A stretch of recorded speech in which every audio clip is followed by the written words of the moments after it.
Right, my people, now welcome back to Prince TV. For those of you who want to be like so never subscribe to this platform, you try to subscribe so that you get our update and post our video. You see how it happens. So don't forget, as we see the matter so, and also we'll take table give now see how things stay the place. So alright, so for this particular video, we'll just give an update which be like saying I demo and know how things stay the play. Because now the Matteo Renzi, where we like saying I caused the wahala when they for parliament, don't call that change, they talk say no, they don't need to go do election in this kind of period. I'll give that story more and see how it happen. Alright, but before we enter inside the major story, when we take on here now, so more talk about the last video when I see say some people some people call the culture for me, say why I talk that kind of matter, say not be only Nigeria dispatcher this, that and that. Guys, when I'll get them for mine, say I know they support Nigerians when go do all those kind of things. Me, I'm not there in support of any Nigerian when they kind of like they destroy the good ones. When like say they do for the Italian side, I'm not in support of anyone. Waiting me try to explain give now for those ones who really get wisdom to understand message. Be say I try to craft most of the problem when the lead guys they go dispatcher.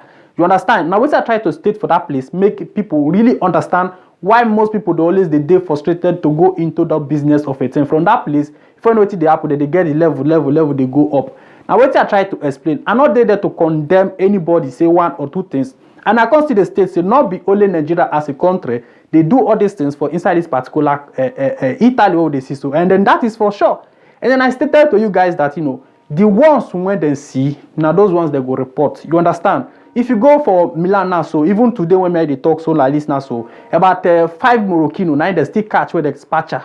So now if they break that one for board now, I report the news for you now, so now the same thing. So I try to kind of like make you guys to understand that you Nigerian dispatcher or non-Nigerian dispatcher say not be only Nigeria, all these things they happen for everywhere. So now I give now the update like that. So but I can't find out say most people can't they misunderstand, they don't understand what the message be. Well, you know go feel satisfy everybody for life, that one for sure. Even Jesus Christ well be the good man, so they still kill and last. So you know get us to taste so a kind of like give a satisfaction to everybody. So not everybody go feel satisfied. Now I be the point of view when I feel let you know for that particular update. So without wasting time, more go straight to the major reason why we come here, most as it happen.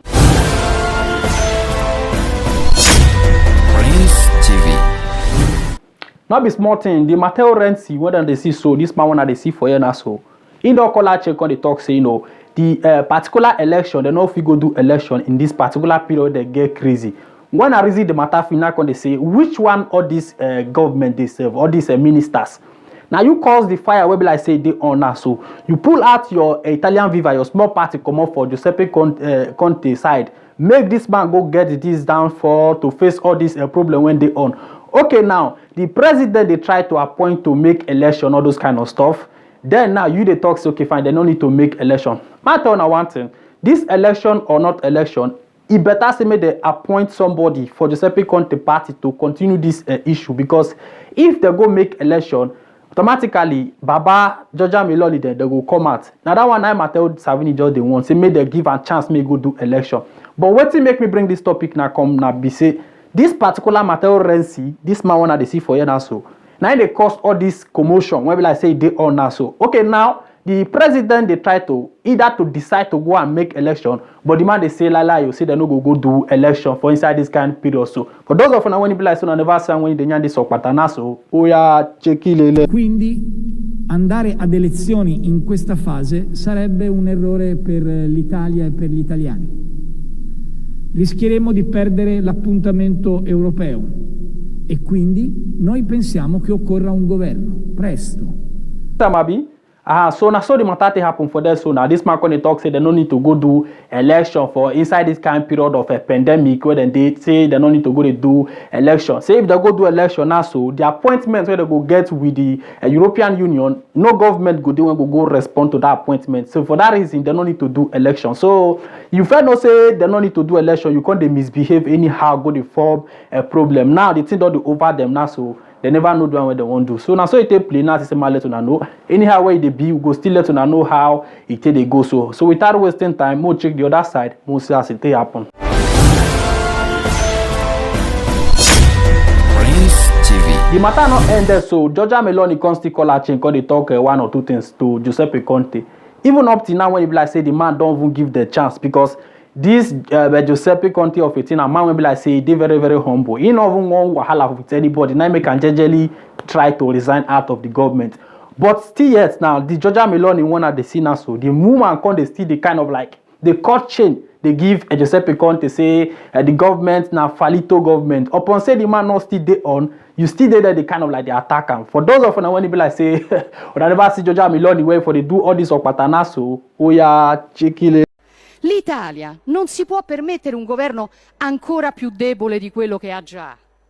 L'Italia non può più permettersi gli improvvisati, i ricattatori, i politicanti da strapazzo disposti a devastare un'intera nazione per difendere se stessi.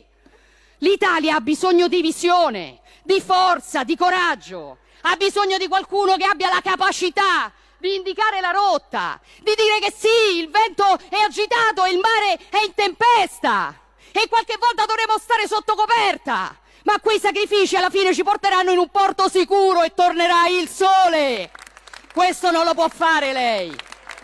Questo non lo può fare lei. Lei deve concludere. Il destino di questa Colleghi, nazione. per favore. Now don't say na Giorgia Meloni abi. Now so that movement called they call like the culture for this particular Giuseppe Conte, this, that, and that. All these strategies now for she and Matteo Salvini go plan together so that they will go find a way to do this election because this lady one they see this Fratello d'Italia when be the Giorgia Meloni and this particular Matteo Salvini La Lega. All their plans now to go election and then anything will make them do general election. Now these two people now then go there for power to go they rule the government and then Salvini now so most of Italians want make it there for power and then even the same Giuseppe Conte, even Italians too, they still want make it continue. So the story just be like what they collegato. That is it just they somehow combined. The president Mattarella now never give a rightful decision, made them know how it they be. But in time to they follow them up anyhow way they be, go see they bring updates, they give on a and see how things still happen. So without wasting time, more check the other side, more see as it happen.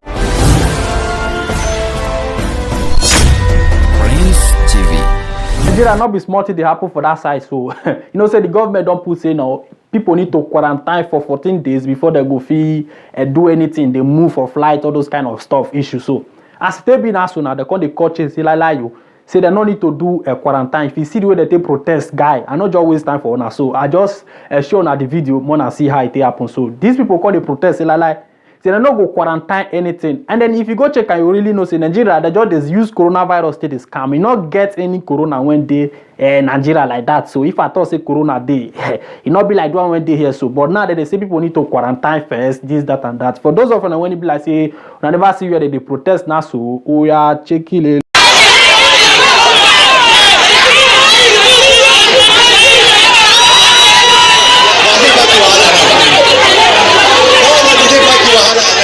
Now, those are the second batch of 424 Nigerian returnees deported from Saudi Arabia, protesting against the plan by the federal government to quarantine them.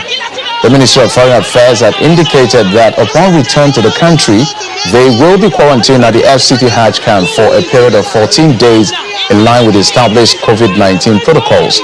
Our correspondent, Emperor Simon, reports.